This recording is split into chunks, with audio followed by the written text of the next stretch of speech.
Hey there guys, Jon Campea here, and thanks for visiting my movie vlog. I'm of course in San Diego, California for Comic-Con right now. And you know, one of the biggest hits of the summer, and probably one of the biggest hits of the year, is the brand new Sony and Marvel collaborative film, Spider-Man Homecoming. The film is closing in on $500 million in just 2 weeks, and it's doing extremely well for the companies. And a lot of people are buzzing about how much they enjoyed the film. Everybody's talking about how great Tom Holland's in the movie, and well-deserved, he really is. And everybody's talking about how great Michael Keaton is, and well-deserved, because of course he is. But one of the people nobody really be talking about much is the director of the film, Jon Watts. Now, when they signed up Jon Watts to direct Homecoming, they decided to play it a little bit conservative, and they didn't sign him for a multiple film deal. That means, as of right now, Spider-Man 2, or what people are calling Homecoming 2, and that obviously won't be the name of the movie, but as of right now, it doesn't have a director. Hopefully, that problem will be solved very soon, as The Hollywood Reporter has just announced that the studios and Jon Watts have entered into negotiations for Jon Watts to return to direct Spider-Man 2. And I think this is terrific news. I really hope he does return. Don't get me wrong, it's not like he's the only director who can do it,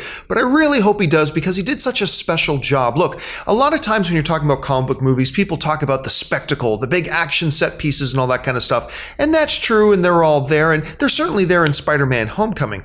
But when you really talk to audiences about what made Spider-Man Homecoming so special for them, they don't talk about the big high-flying action sequences.